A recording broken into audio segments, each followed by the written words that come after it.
Assalamualaikum warahmatullahi wabarakatuh. Perkenalkan nama saya Sidin Ali dari 1035. Saya akan tugas sejarah itu tentang materi jalur-jalur perdagangan Islam di Indonesia.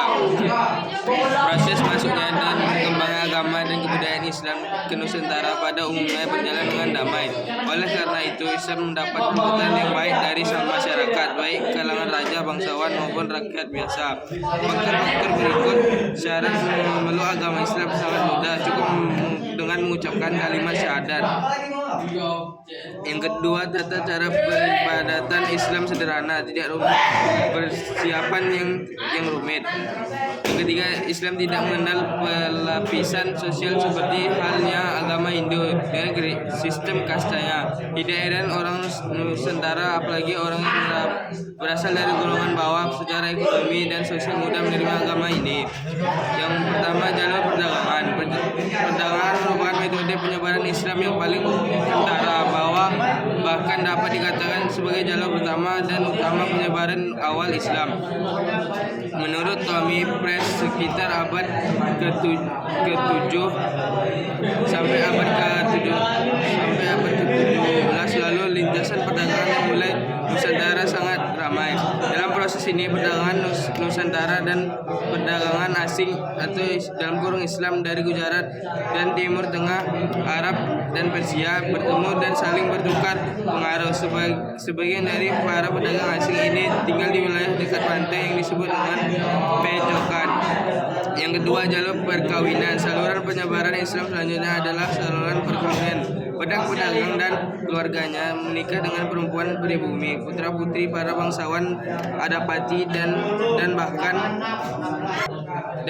dengan anggota keluarga kerajaan. Hal ini berdampak positif terhadap perkembangan Islam. Hal ini karena perdagangan atau ulama itu memasyarakatkan perempuan idamannya untuk mengucapkan kalimat syahadat terlebih dahulu. Perkawinan anak-anak kaum bangsawan, adapati atau raja yang punya dampak lebih. Mereka lebih mudah mengaruhi istana untuk mendukung penyebaran Islam. Lama-kelamaan seluruh anggota keluarga istana memeluk agama Islam.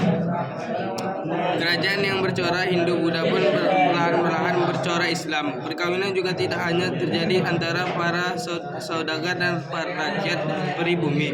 Biasa tahu antara para saudagar dan kaum berdarah biru. Contohnya perkawinan antara Kertabumi Beriwajai Raja Majapahit dengan Putri Hampa, putri yang cantik dan cerdas. Ini adalah persembahan tanda persahabatan dari Kaisar Tiongkok yang Lu dari dinasti Ming Islam. 3. Saluran pendidikan. Perkembangan Islam yang semakin meluas mendorong munculnya para ulama dan mubalik. Mereka menyebarkan Islam melalui pendidikan dengan mendirikan pondok pesantren di berbagai daerah.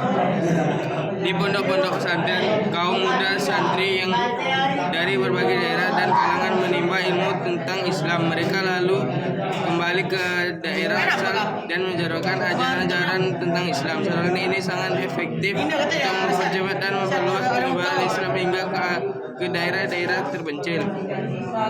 Pesantren Ampel Denta Surabaya yang didirikan oleh Sunan Ampel. Pesantren Sunan Giri Surabaya yang didirikan oleh Sunan Giri. Pesantren ini terkenal hingga Maluku. Banyak santri dari Maluku, khususnya wilayah itu datang berguru pada Sunan Giri atau para kiai dari Giri diundang untuk mengajar ke Hitu. 4. Saluran ajaran tasawuf. Tasawuf adalah ajaran ketekunan yang telah bersambung dengan mistik atau hal-hal yang bersifat magis. Hal-hal tasawuf biasanya memiliki kekuatan magis dan keahlian yang dalam bidang pengobatan. Kata tasawuf sendiri sebenarnya berasal dari kata sufi yang berarti kain wol yang terbuat dari bulu domba. Istilah ini muncul karena para ahli tasawuf biasanya memakai jubah yang terbuat dari wol. Ajaran tasawuf ini dikira masuk ke Nusantara sekitar abad ke-20, tetapi berkembang pesat pada sekitar abad ajaran tasawuf banyak dijumpai dalam cerita badat dan hikayat dari masyarakat setempat. Ajaran ini mudah berkembang di Jawa karena ajaran Islam melalui tasawuf disesuaikan dengan pola pikir masyarakat yang masih berorientasi agama Hindu. Lewat tasawuf yang pintu Islam dan dengan alam pikiran orang-orang Jawa, Hindu,